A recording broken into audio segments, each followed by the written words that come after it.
YouTube, this is Got Her Did, and I'm about to get her done. Today, I'm going to show you how I clean and process my brass to get it ready to reload. All of this is stuff I picked up off the range. No idea how many times it's been fired. Most of it fired by me, but I pick up anything I see. It'll all work. First thing we got to do is get all the crud and dirt and sand off of these things. To do that, I use my tumble media separator. If you're just getting started with reloading and don't have anything like that yet, you can just wash them off in the sink. But if you do, afterwards, got to have something like this to set them up in and let them dry, because the primer here won't let the water drain out.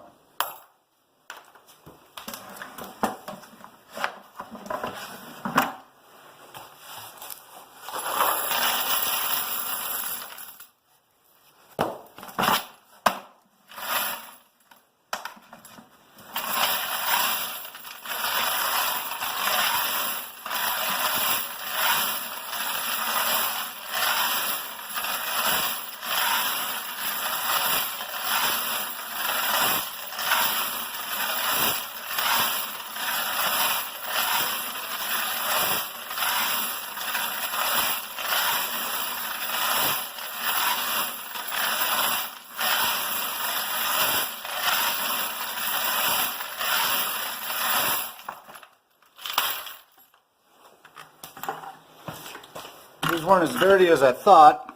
I don't know if you could see that sand and grit down there. You don't want that going through your dyes. And if you do wash them out in the sink, make darn sure that they're dry, because you don't want to put them through your dyes when they're wet either.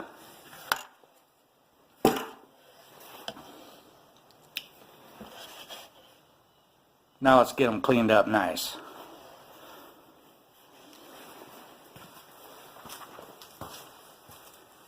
Next thing we do is put them in the tumbler here.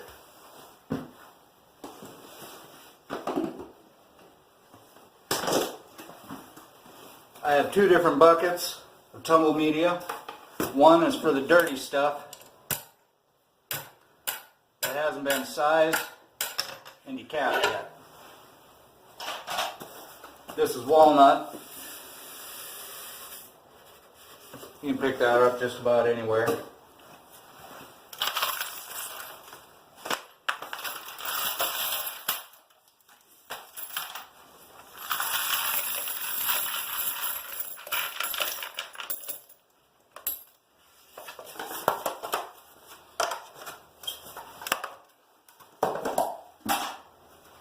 Save on your tumble media, I take a dryer sheet,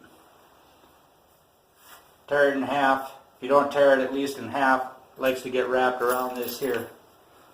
Just kind of poke that in.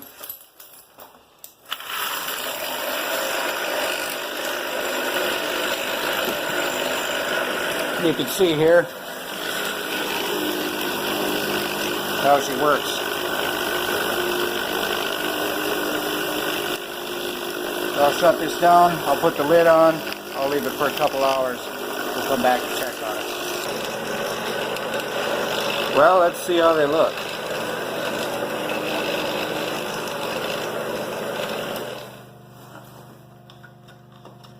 Now they're not going to be perfectly shiny right now. I save that for after I've sized and capped.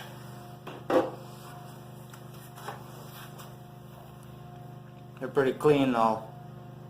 Clean enough to go ahead and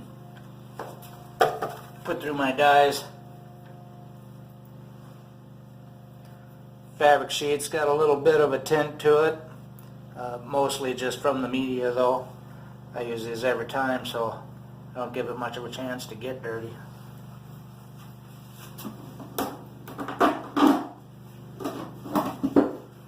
I'll throw these in here again. I'll tumble it until I don't see anything coming out of them. Then it's time to move on to the next phase.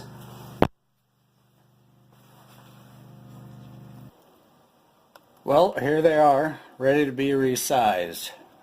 Case has got to be lubed before you can size them, or you'll end up with one stuck in your die. May or may not be able to get it out. I used to use this stuff here. Came with my Lee Getting Starter Kit. It works alright. Actually, it works really good, but it's time consuming. What you got to do, get yourself a drop or two here.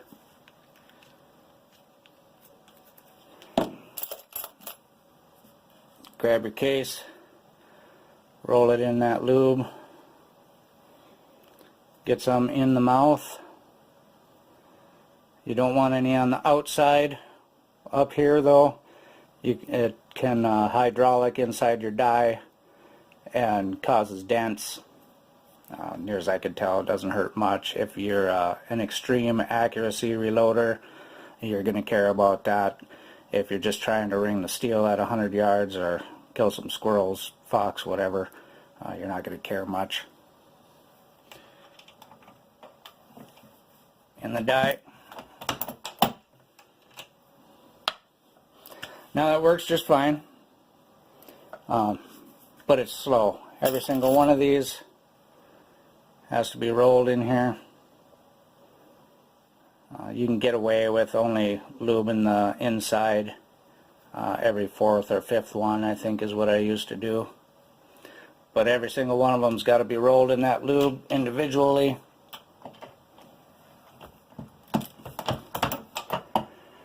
Also, this stuff is water-based rather than oil-based, so it's not going to react with your powder. You do not have to clean it off.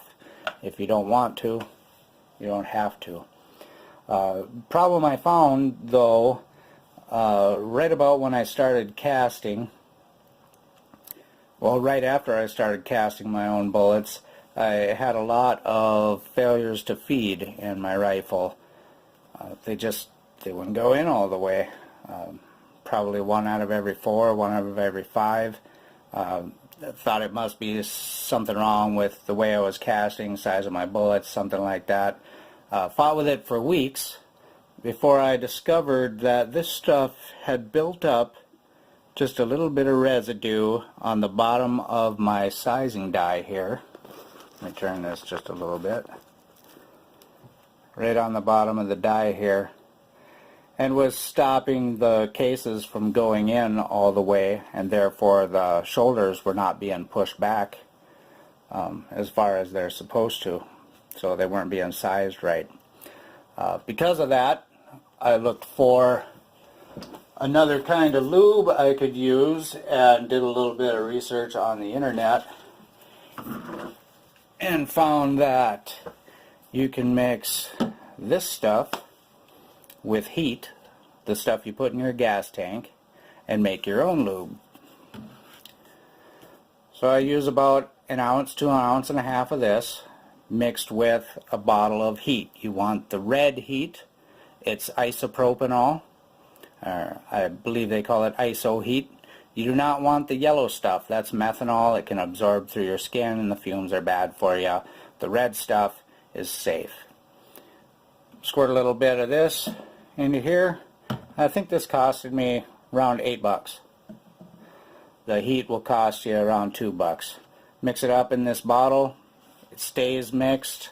Some guys use the solid or cream lanolin and have issues with it staying mixed. This, I don't have to shake it up with each use or anything like that. And I'll show you how this works now. I take my gallon bag. I'm going to throw these two back in there. It won't hurt them to run through that die again.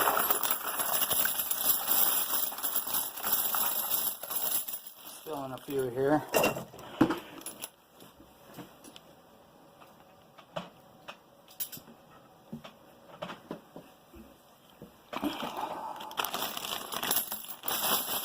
Get these in here. Take my spray. Spray a few squirts. I get some on the bag, some directly on the casings. I'll close this up. Make sure it's sealed. And I'll just kind of work it around a bit. Pass it around. roll it around, make sure I'm getting some all over every case. And I'll go at it for,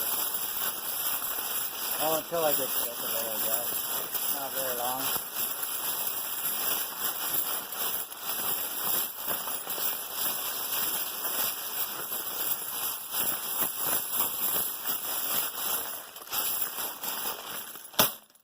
Probably good enough. I'll take and dump those into this thing. Whatever dishes you steal from your wife for reloading, they're stolen. They're not borrowed. You can't eat off of this again.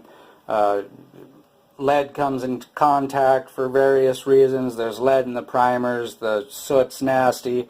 There's all kinds of stuff that you don't want getting back into your food. Not only might you poison yourself, but if your wife is anything like mine, watches a lot of investigative discovery, she can probably get away with killing you in your sleep. So don't steal your wife's dishes without permission. So I'll give this 5 minutes for that alcohol to evaporate off of there. All the alcohol is a vehicle to carry the lanolin. You don't want to put the lanolin directly on there. It's way too thick. Some guys do, though, just lube individual cases with their fingers. I'm all about getting it done quick, simple, fast. So I'll come back in a few minutes when that's dried and show you how slick this works going through the sizer.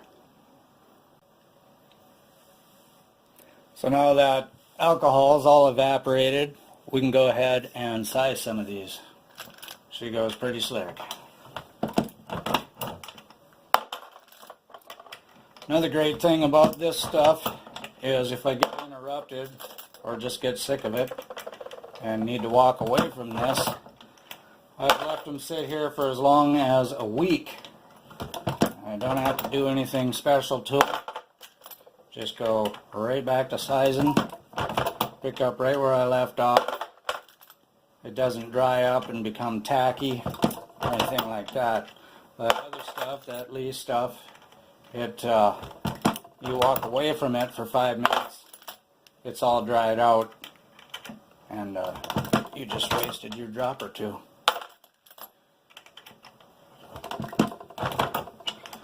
So that's it for this part. I'll just keep going until I got all these done, then we'll move on to the next phase. And you can size these just about as fast as you can pick them up.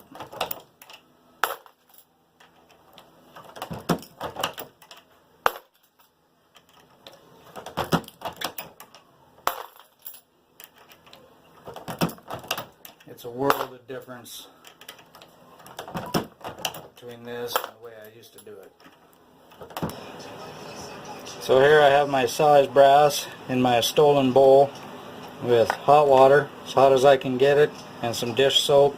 I'll just stir them up a bit, get that lanolin off.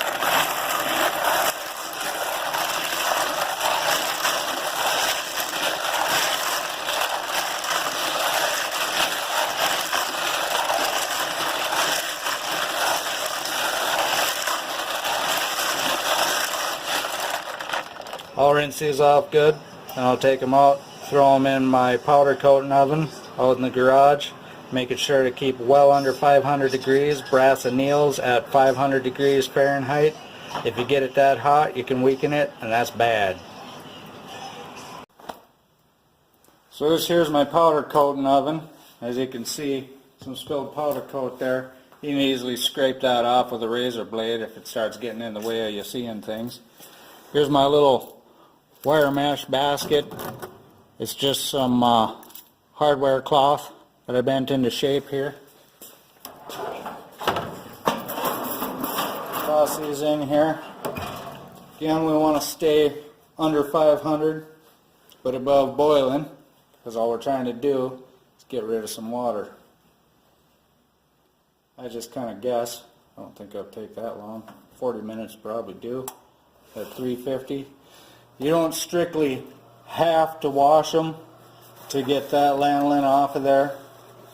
You can just throw it straight into your tumble media. I have done that by accident, and it worked fine. But I don't like to wreck my tumble media. It's not that expensive, but I have to go to town to get more, so I like it to last as long as possible. So here's our clean, dry brass. She's ready to be polished up. Every 2 or 3 times, I add about a teaspoon of this stuff. Makes it come out real nice. Now again, you don't strictly have to polish or tumble your brass. I like the way it looks. It's also easier later on to find flaws, such as a case head separation about to happen.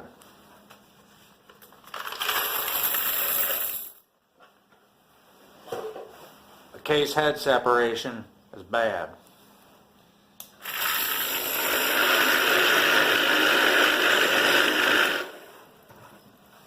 Now these all tumble longer, anywhere from 2 hours to, oh shucks, I forgot about it, and they've been in there all night. Whenever I'm satisfied, I'll take them out.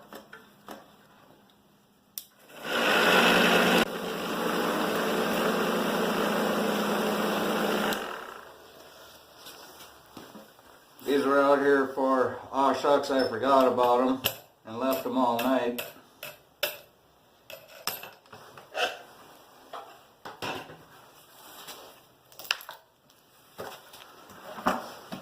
Dump them in here.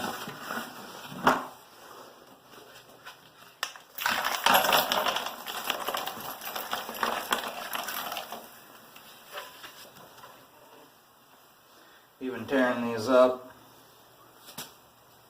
you got wrapped around that post there. You can see they're pretty gray from the soot.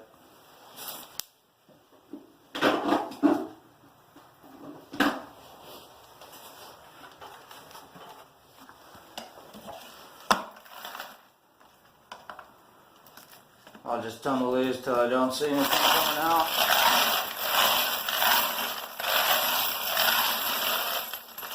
I'm going to show you what I'm seeing. See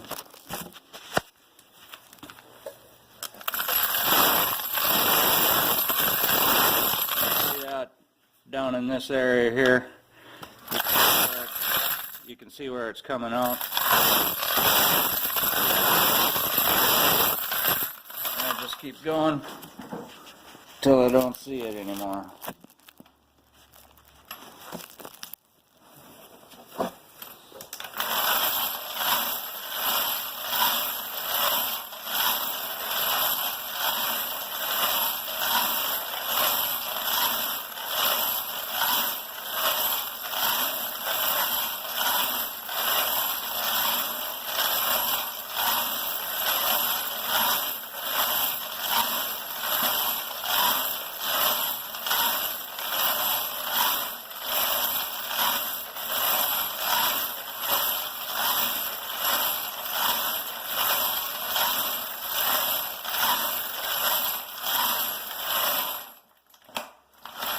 See no more coming out. There'll still be a little bit in there. Occasionally you'll have, oh here's one right here, you'll have a piece stuck in your flash hole. When I go to prime, I have a tack that I keep jabbed into the side of my workbench. I just stick that down in there and poke it out, and that works just fine. You can see here, they look pretty much brand new or scraped. Next, I'll take you over to my custom belt case trimming workbench.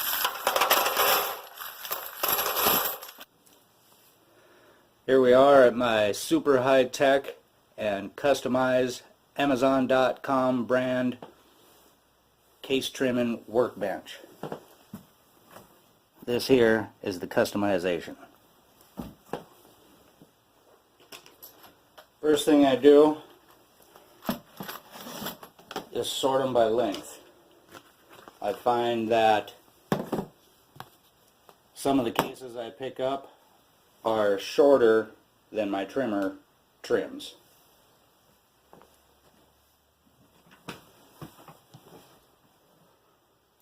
So I've got this sort of pattern brass that I use to set my calipers with. I've already set the calipers. It just barely will slide through there. Anything shorter than that goes in one pile, everything else goes in another.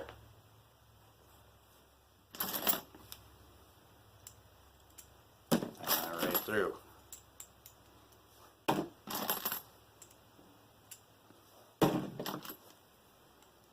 It's alright if you occasionally get a short one in the long pile.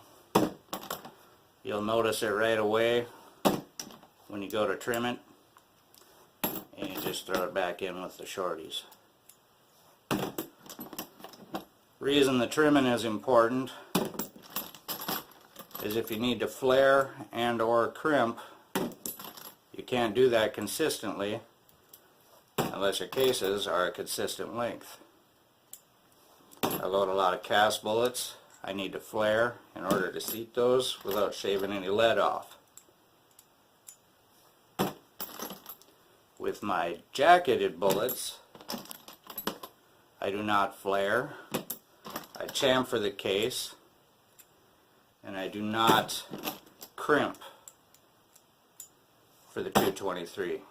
Bullet doesn't seem to be heavy enough to matter. I've run one through my action a few times to see how much the bullet would ooze its way forward, and it took 5 cycles through the action before it was enough to be concerned with.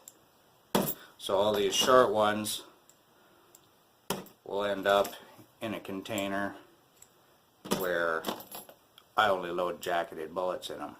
Eventually, from being fired, they'll grow enough to be the right length, or they'll wear out, get thrown away.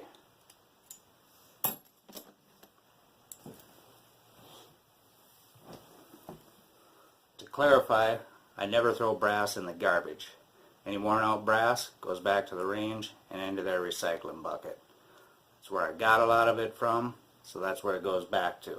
Not really my brass, I'm just borrowing it. This here is some Lee products. You got your shell holder. It's different than the one that works in your press. Lock stud, case gauge, and the cutter. Cutter and the lock stud come together. It's about $6 to $8. Shell holder and the case gauge come together, about the same price. Lock stud screws into the shell holder.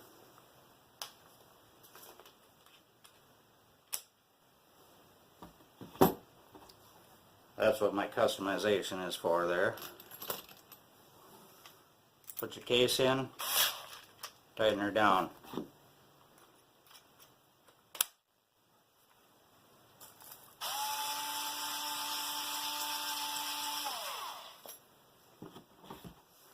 Then I have a light pointed at me. I'll hold it like that and get a reflection off the surface here. If I don't see it shiny, then it didn't trim. It goes back into the shorts. If I see shiny, it trimmed. Then I'll take my chamfer and deburring tool and I'll get the outside. It usually causes a bit of a ridge here that I want to get off. I don't really feel anything there, so I'll hit it real light.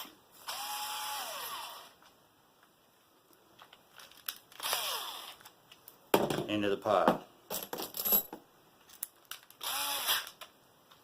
So here's our brass, ready to prime and load, and that's it. We got her did. Thank you for watching.